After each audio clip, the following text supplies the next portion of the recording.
Welcome to the Independent School Podcast with me, Juliet Corbett.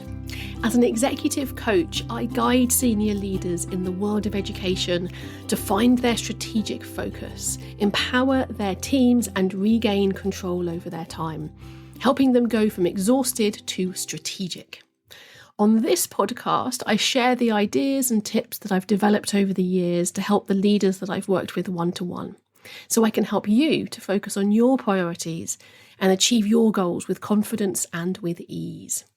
And this week we are diving into a fundraising topic, and one which is very strategically important.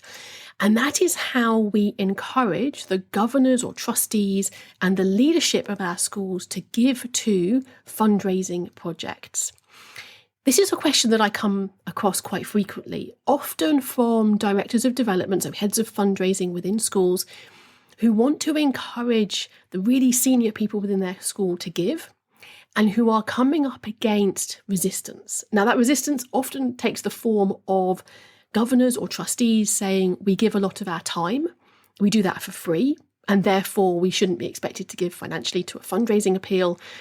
And also from senior leaders who say that salaries within the education sector aren't as high as they might be in other sectors, and therefore it's difficult for them to give to fundraising appeals as well.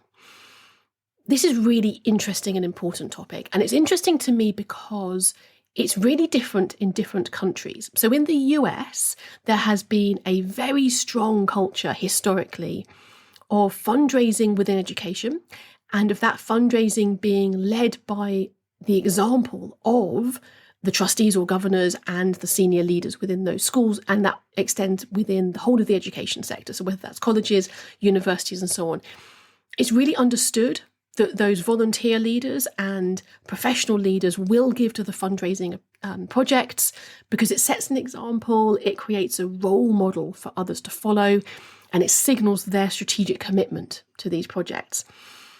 Outside North America, it's much more challenging.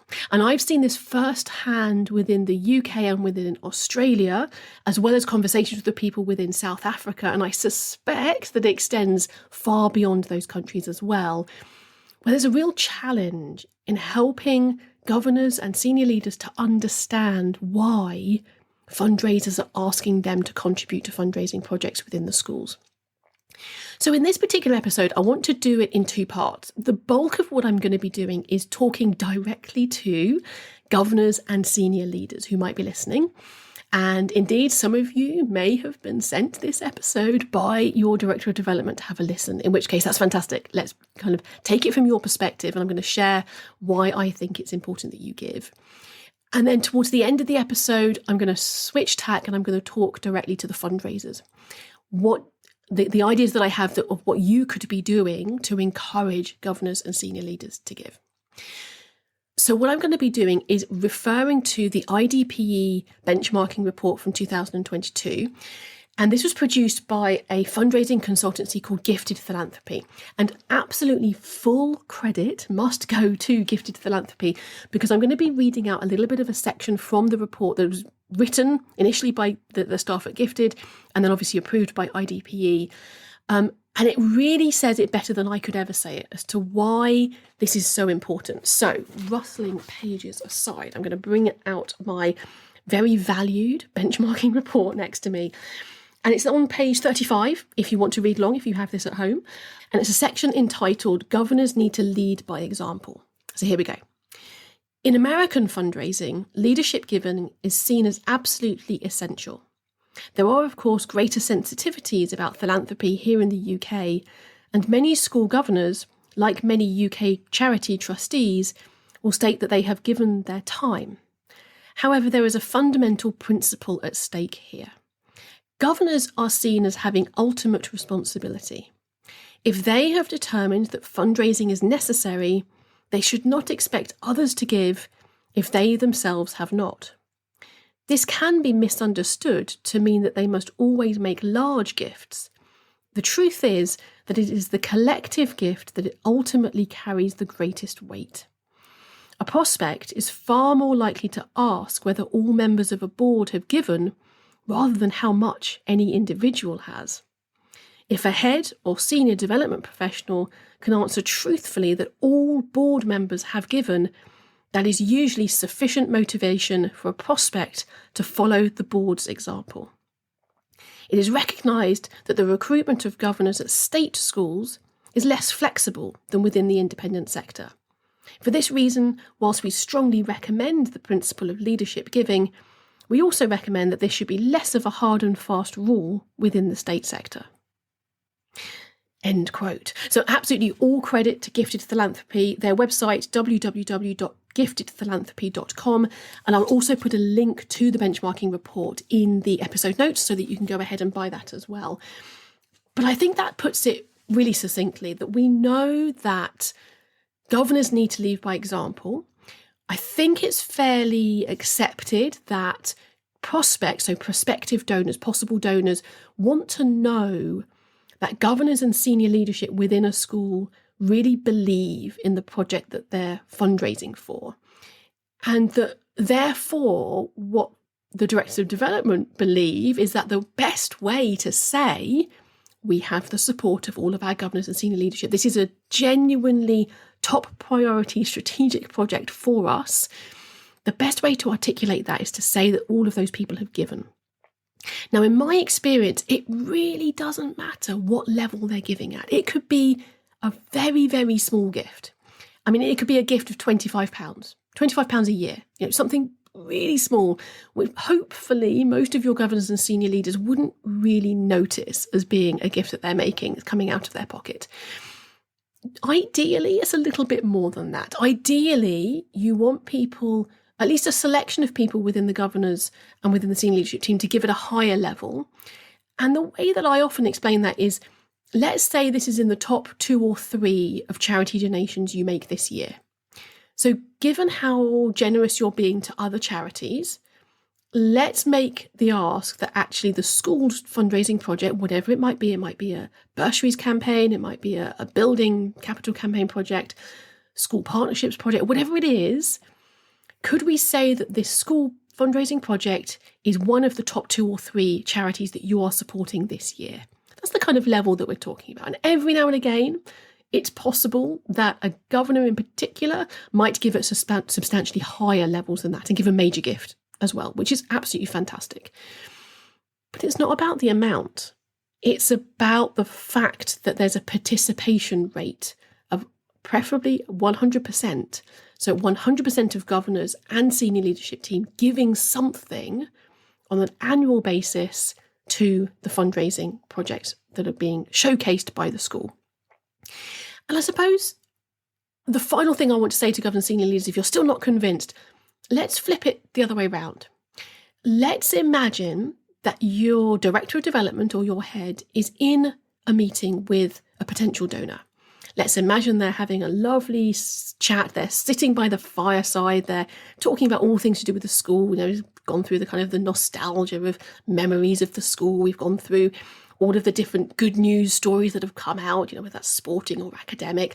We've showcased to this prospect, this prospective donor, the exciting new fundraising project that we really want to make happen. And then imagine that that prospective donor says, okay, yeah, I can see that this is important. I can understand the impact it's going to have.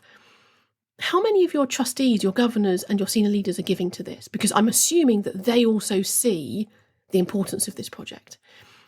Imagine that director of development or that head having to say 1 or 2, or even having to say none of them.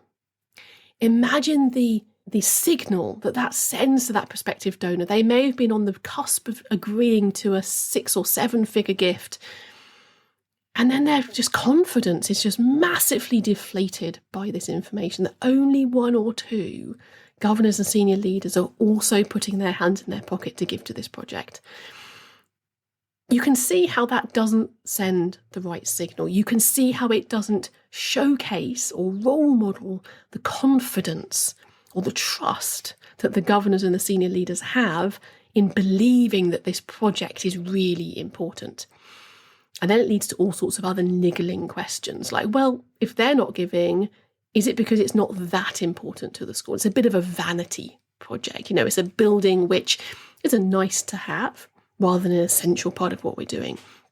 little niggling questions about, are they expecting me to step up and do all of this without them coming and supporting it as well? What does that say about their relationship with me as a prospective donor?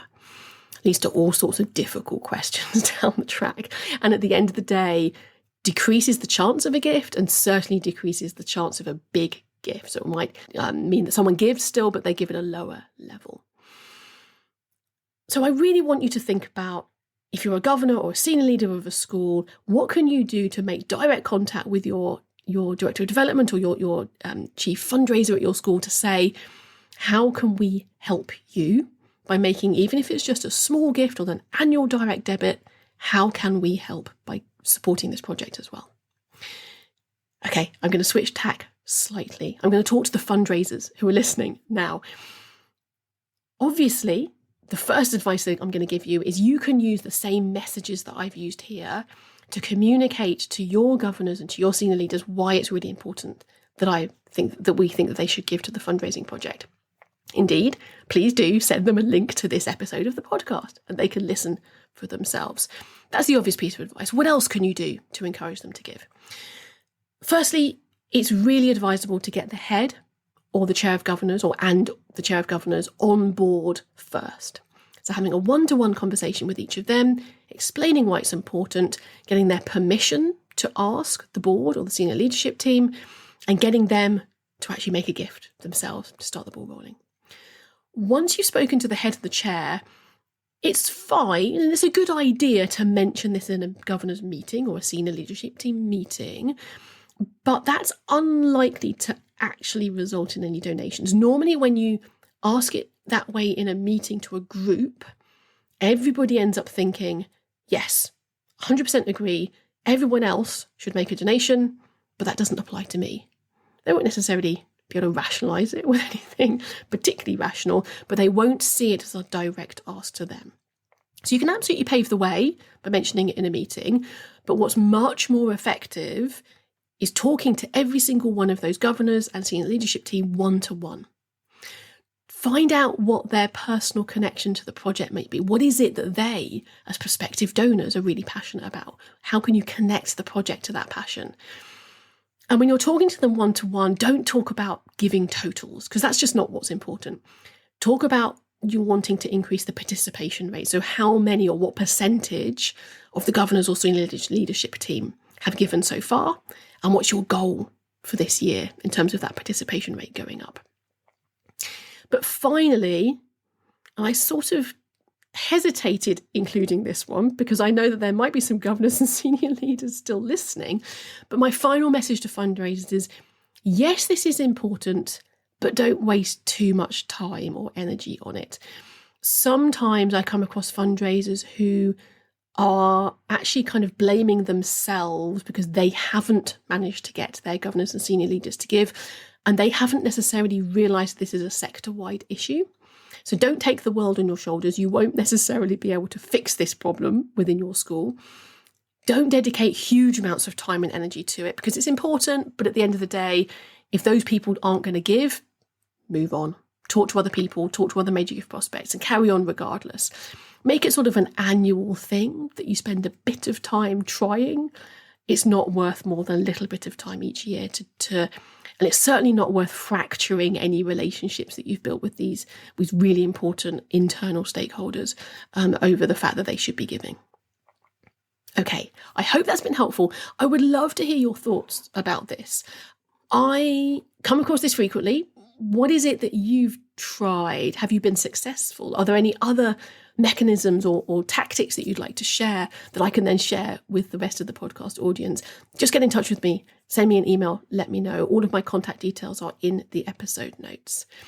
And the reason I know that lots of development directors struggle with this area is because I work with lots of them, both one-to-one in monthly coaching sessions and also in group coaching sessions as well.